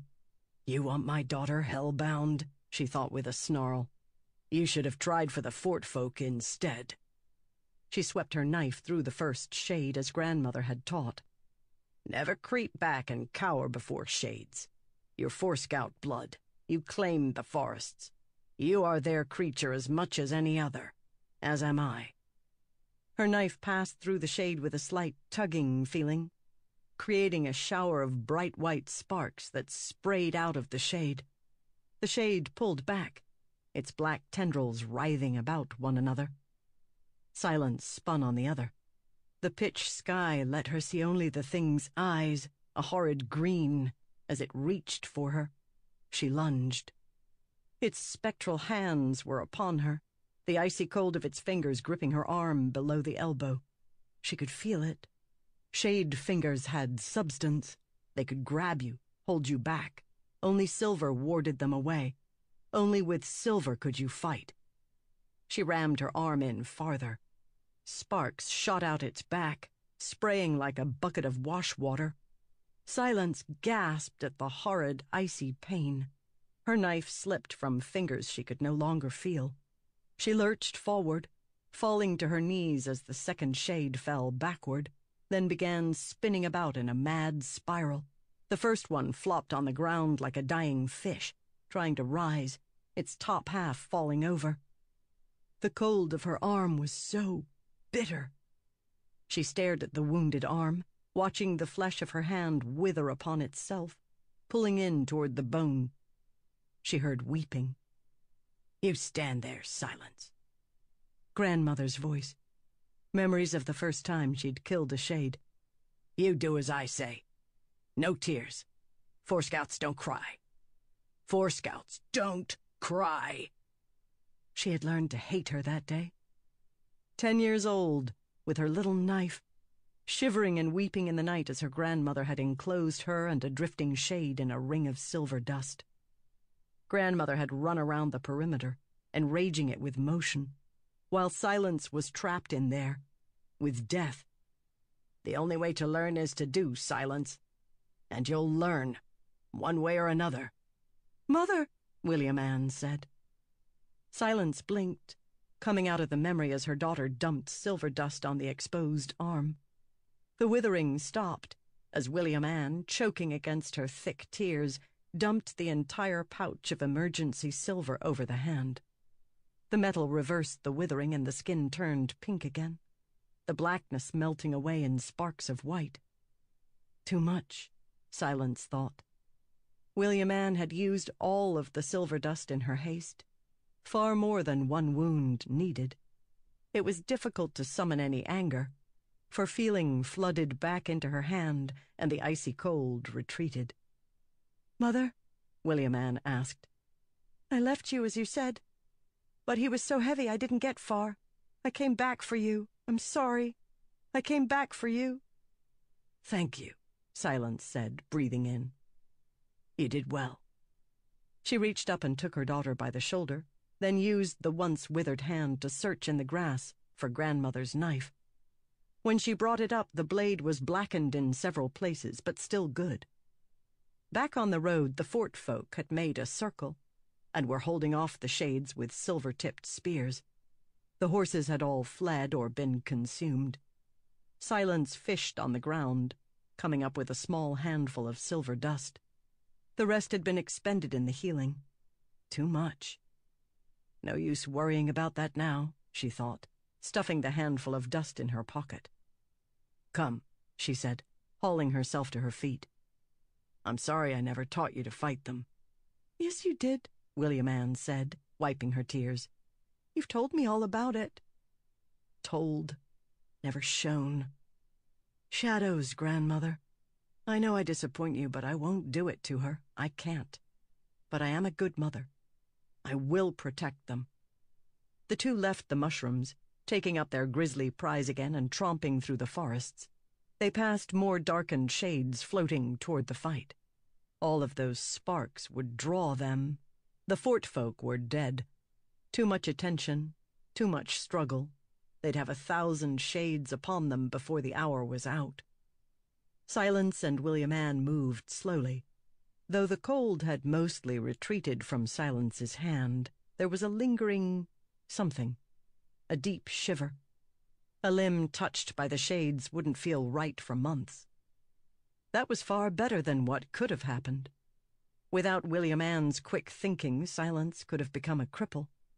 Once the withering settled in, that took a little time, though it varied. It was irreversible. Something rustled in the woods. Silence froze, causing William Ann to stop and glance about. "Mother?"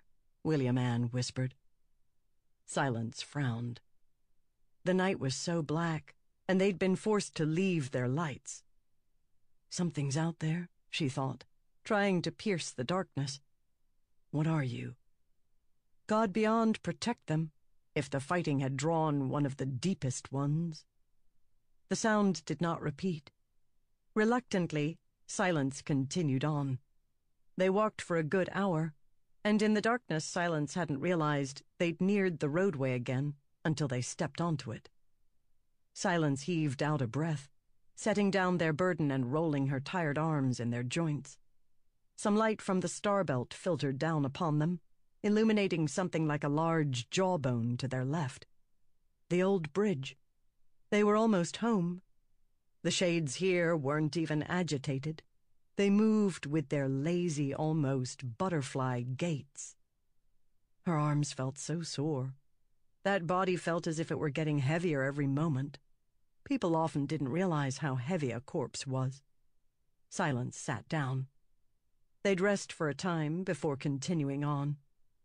"William Ann, do you have any water left in your canteen?" William Ann whimpered. Silence started, then scrambled to her feet. Her daughter stood beside the bridge, and something dark stood behind her. A green glow suddenly illuminated the night as the figure took out a small vial of glow paste. By that sickly light, Silence could see that the figure was red. He held a dagger to William Ann's neck. The fort man had not fared well in the fighting. One eye was now a milky white, half his face blackened, his lips pulled back from his teeth. A shade had gotten him across the face. He was lucky to be alive. "I figured you'd come back this way," he said, the words slurred by his shriveled lips. Spittle dripped from his chin. "Silver. Give me your silver." His knife. It was common steel. "No!" he roared, pulling the knife closer to William Ann's neck. If he so much as nicked her, the shades would be upon them in heartbeats. "I only have the knife," Silence lied, taking it out and tossing it to the ground before him. "It's too late for your face, Red. That withering has set in." "I don't care," he hissed. "Now the body. Step away from it, woman. Away!" Silence stepped to the side. Could she get to him before he killed William Ann? He'd have to grab that knife. If she sprang just right. "You killed my crew," Red growled. "They're dead, all of them. God, if I hadn't rolled into the hollow, I had to listen to it. Listen to them being slaughtered." "You were the only smart one," she said. "You couldn't have saved them, Red." "Bitch, you killed them." "They killed themselves," she whispered. "You come to my forests, take what is mine. It was your crew or my children, Red." "Well, if you want your child to live through this, you'll stay very still. Girl, pick up that knife." Whimpering, William Ann knelt. Red mimicked her, staying just behind her, watching Silence, holding the knife steady.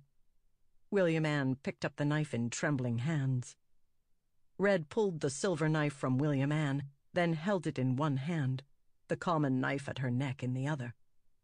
"Now the girl is going to carry the corpse, and you're going to wait right there. I don't want you coming near." "Of course," Silence said, already planning. She couldn't afford to strike right now. He was too careful. She would follow through the forests, along the road, and wait for a moment of weakness. Then she'd strike. Red spat to the side. Then a padded crossbow bolt shot from the night and took him in the shoulder. His blade slid across William Ann's neck, and a dribble of blood ran down it. The girl's eyes widened in horror, though it was little more than a nick. The danger to her throat wasn't important. The blood was. Red tumbled back, gasping, hand to his shoulder. A few drops of blood glistened on his knife. The shades in the forests around them went black. Glowing green eyes burst alight, then deepened to crimson. Red eyes in the night, blood in the air. "Oh, hell!" Red screamed. "Oh, hell!" Red eyes swarmed around him. There was no hesitation here, no confusion. They went straight for the one who had drawn blood. Silence reached for William Ann as the shades descended. Red grabbed the girl and shoved her through a shade, trying to stop it. He spun and dashed the other direction. William Ann passed through the shade, her face withering, skin pulling in at the chin and around the eyes. She stumbled through the shade and into Silence's arms. Silence felt an immediate, overwhelming panic. "No! Child, no! No! No!" William Ann worked her mouth, making a choking sound, her lips pulling back toward her teeth, her eyes open wide as her skin tightened and her eyelids shriveled. "Silver. I need silver. I can save her." Silence snapped her head up, clutching William Ann. Red ran down the roadway, slashing the silver dagger all about, spraying light and sparks. Shades surrounded him, hundreds, like ravens flocking to a roost. Not that way. The shades would finish with him soon and would look for flesh, any flesh. William Ann still had blood on her neck. They'd come for her next. Even without that, the girl was withering fast.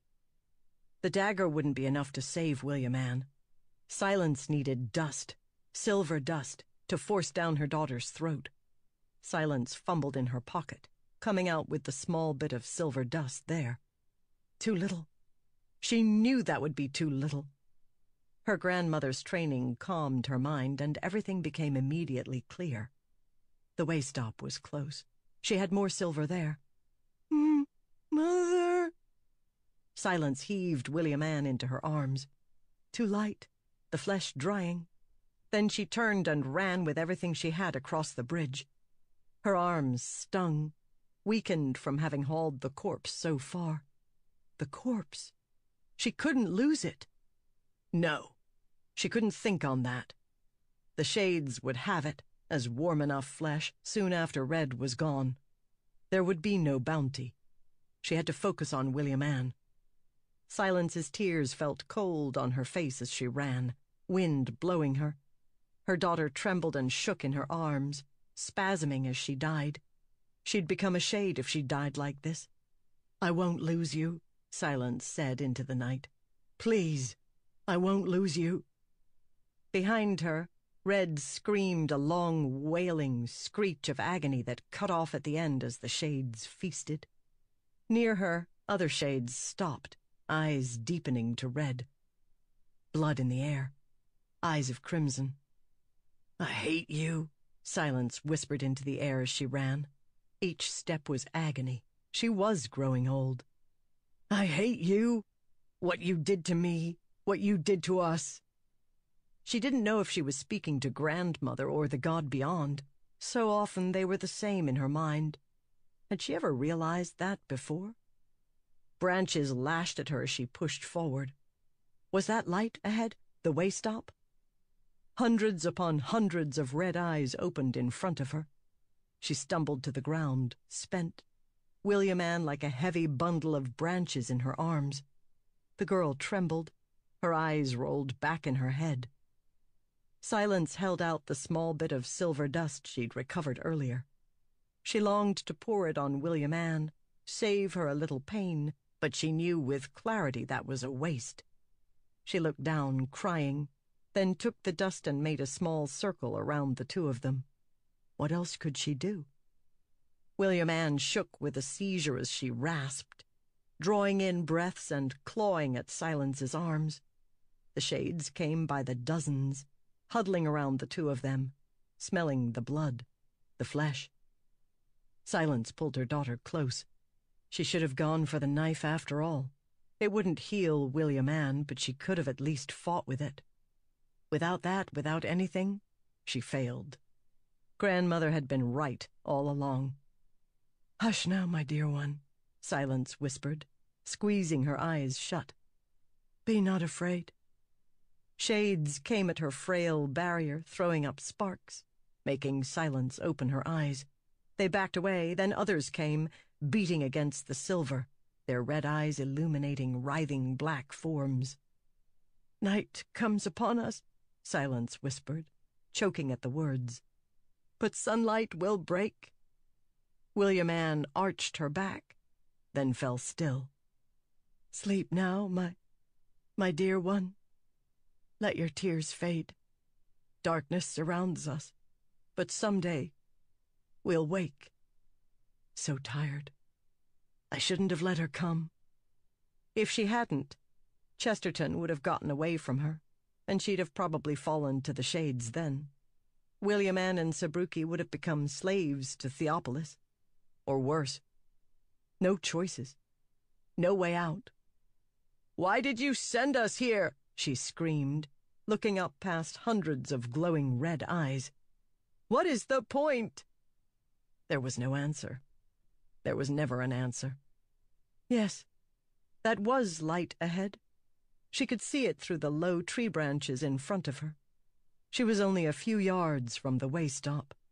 She would die like Grandmother had, mere paces from her home. She blinked, cradling William Ann as the tiny silver barrier failed. That branch just in front of her, it had such a very odd shape. Long, thin, no leaves, not like a branch at all. Instead, like a crossbow bolt. It had lodged into the tree after being fired from the way stop earlier in the day. She remembered facing down that bolt earlier, staring at its reflective end. Silver.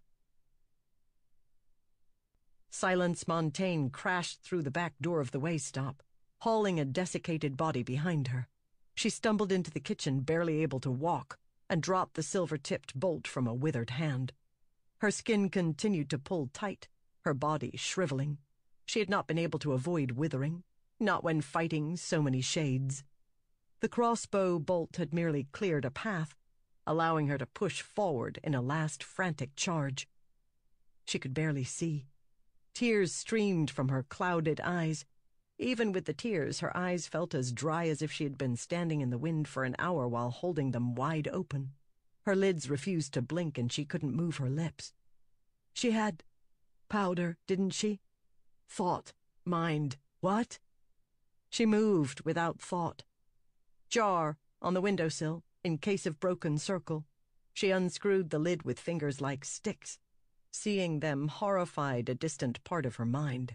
Dying, I'm dying.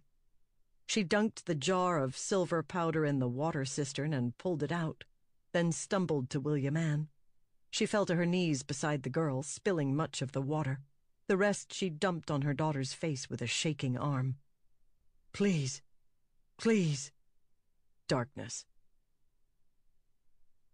We were sent here to be strong, Grandmother said, standing on the cliff edge overlooking the waters.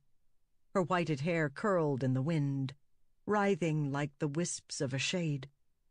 She turned back to Silence, and her weathered face was covered in droplets of water from the crashing surf below. The God beyond sent us. It's part of the plan. It's so easy for you to say that, isn't it? Silence spat. You can fit anything into that nebulous plan, even the destruction of the world itself. I won't hear blasphemy from you, child. A voice like boots stepping in gravel. She walked toward Silence. You can rail against the God beyond, but it will change nothing. William was a fool and an idiot. You are better off. We are 4 scouts. We survive. We will be the ones to defeat the evil someday." She passed Silence by. Silence had never seen a smile from grandmother, not since her husband's death. Smiling was wasted energy. And love was for the people back in homeland, the people who'd perished from the evil. "I'm with child," Silence said. Grandmother stopped. "William?" "Who else?" Grandmother continued on. "No condemnations?" Silence asked, turning, folding her arms. "It's done," Grandmother said. "We are 4 scouts. If this is how we must continue, so be it. I'm more worried about the way stop and meeting our payments to those damn forts." "I have an idea for that," Silence thought, considering the lists of bounties she'd begun collecting. "Something even you wouldn't dare. Something dangerous. Something unthinkable." Grandmother reached the woods and looked at Silence, scowled, then pulled on her hat and stepped into the trees. "I will not have you interfering with my child," Silence called after her. "I will raise my own as I will." Grandmother vanished into the shadows. "Please, please." "I will." "I won't lose you. I won't." Silence gasped, coming awake and clawing at the floorboards, staring upward. Alive! She was alive! Dob, the stableman, knelt beside her, holding the jar of powdered silver. She coughed, lifting fingers, plump, the flesh restored, to her neck. It was hale, though ragged from the flakes of silver that had been forced down her throat. Her skin was dusted with black bits of ruined silver. "William Ann," she said, turning. The child lay on the floor beside the door. William Ann's left side, where she'd first touched the shade, was blackened. Her face wasn't too bad, but her hand was a withered skeleton. They'd have to cut that off. Her leg looked bad, too. Silence couldn't tell how bad without tending the wounds. "Oh, child." Silence knelt beside her. But the girl breathed in and out. That was enough, all things considered. "I tried," Dob said. "But you'd already done what could be done." "Thank you," Silence said. She turned to the aged man, with his high forehead and dull eyes. "Did you get him?" Dob asked. "Who?" "The bounty." Yes, I did, but I had to leave him." "He'll find another," Dob said in his monotone, climbing to his feet. "The fox always does." "How long have you known?" "I'm an idiot, ma'am," he said. "Not a fool." He bowed his head to her, then walked away, slump-backed as always. Silence climbed to her feet, then groaned, picking up William Ann. She lifted her daughter to the rooms above and saw to her. The leg wasn't as bad as Silence had feared. A few of the toes would be lost, but the foot itself was hale enough. The entire left side of William Ann's body was blackened, as if burned. That would fade with time, to gray. Everyone who saw her would know exactly what had happened. Many men would never touch her, fearing her taint. This might just doom her to a life alone. "I know a little about such a life," Silence thought, dipping a cloth into the water bin and washing William Ann's face. The youth would sleep through the day. She had come very close to death, to becoming a shade herself. The body did not recover quickly from that. Of course, Silence had been close to that, too. She, however, had been there before. Another of Grandmother's preparations. Oh, how she hated that woman. Silence owed who she was to how that training had toughened her. Could she be thankful for Grandmother and hateful, both at once? Silence finished washing William Ann. then dressed her in a soft nightgown and left her in her bunk. Sabruki still slept off the draft William Ann had given her. So she went downstairs to the kitchen to think difficult thoughts. She'd lost the bounty. The shades would have had it, that body. The skin would be dust, the skull blackened and ruined. She had no way to prove that she'd taken Chesterton. She settled against the kitchen table and laced her hands before her. She wanted to have at the whiskey instead, to dull the horror of the night. She thought for hours. Could she pay Theopolis off some way? Borrow from someone else? Who? Maybe find another bounty. But so few people came through the way-stop these days. Theopolis had already given her warning with his writ. He wouldn't wait more than a day or two for payment before claiming the way-stop as his own. Had she really gone through so much, still to lose? Sunlight fell on her face, and a breeze from the broken window tickled her cheek, waking her from her slumber at the table.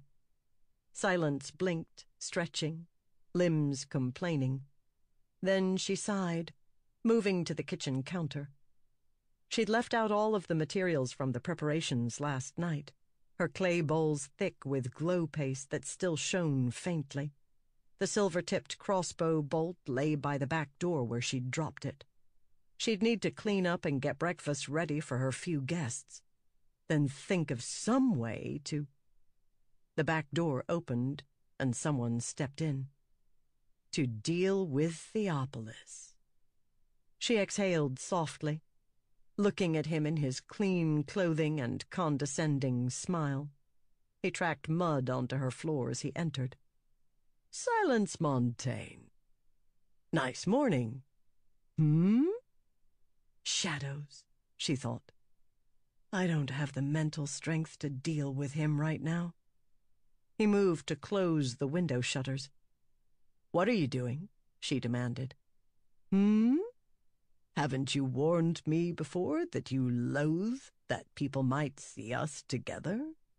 That they might get a hint that you are turning in bounties to me? I'm just trying to protect you. Has something happened? You look awful." "I know what you did." "You do? But see, I do many things. About what do you speak?" Oh, how she'd like to cut that grin from his lips and cut out his throat. Stomp out that annoying Lastport accent. She couldn't. He was just so blasted good at acting. She had guesses, probably good ones, but no proof. Grandmother would have killed him right then. Was she so desperate to prove him wrong that she'd lose everything? "You were in the forests," Silence said. "When Red surprised me at the bridge, I assumed that the thing I'd heard rustling in the darkness had been him. It wasn't. He implied he'd been waiting for us at the bridge. That thing in the darkness, it was you. You shot him with the crossbow to jostle him, make him draw blood. Why, Theopolis?" "Blood?" Theopolis said. "In the night? And you survived? You're quite fortunate, I should say. Remarkable. What else happened?" She said nothing. "I have come for payment of debt," Theopolis said. "You have no bounty to turn in, then, Perhaps we will need my document after all. So kind of me to bring another copy. This really will be wonderful for us both. Do you not agree?" "Your feet are glowing." Theopolis hesitated, then looked down. There, the mud he'd tracked in shone very faintly blue in the light of the glow-paste remnants. "You followed me," she said. "You were there last night." He looked up at her with a slow, unconcerned expression. "And?" He took a step forward. Silence backed away, her heel hitting the wall behind her. She reached around, taking out the key and unlocking the door behind her. Theopolis grabbed her arm, yanking her away as she pulled open the door. "Going for one of your hidden weapons?" he asked with a sneer. The crossbow you keep on the pantry shelf? Yes, I know of that. I'm disappointed, Silence. Can't we be civil? I will never sign your document, Theophilus, she said, then spat at his feet. I would sooner die. I would sooner be put out of house and home. You can take the way stop by force, but I will not serve you. You can be damned for all I care, you bastard. You... He slapped her across the face. A quick but unemotional gesture. Oh, do shut up. She stumbled back. Such dramatic silence. I can't be the only one to wish you lived up to your name. She licked her lip, feeling the pain of his slap. She lifted her hand to her face. A single drop of blood colored her fingertip when she pulled it away. You expect me to be frightened? Theophilus asked. I know we're safe in here.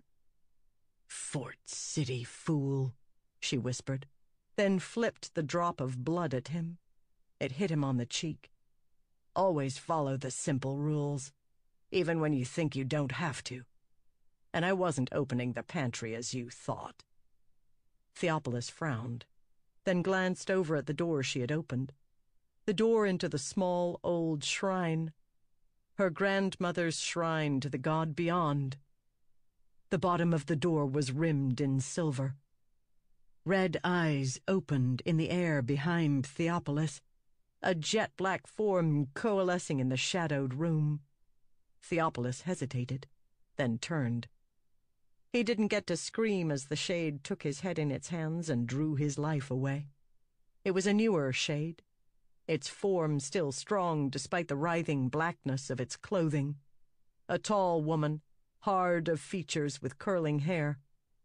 Theophilus opened his mouth, then his face withered away, eyes sinking into his head.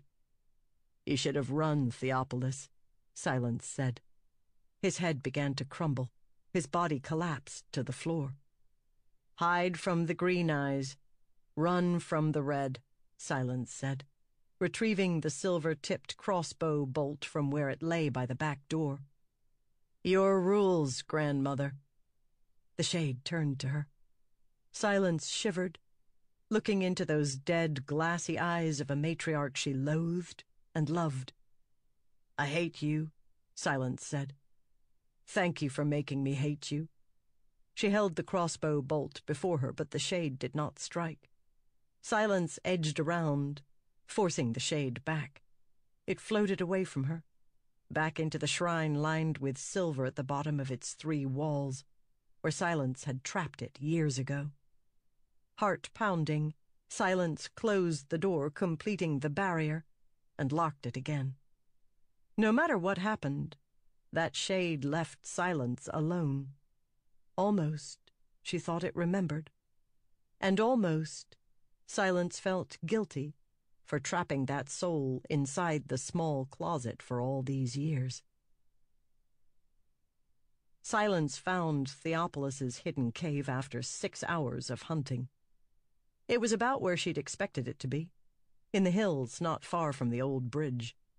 It included a silver barrier. She could harvest that. Good money there. Inside the small cavern, she found Chesterton's corpse, which Theophilus had dragged to the cave while the shades killed Red and then hunted Silence.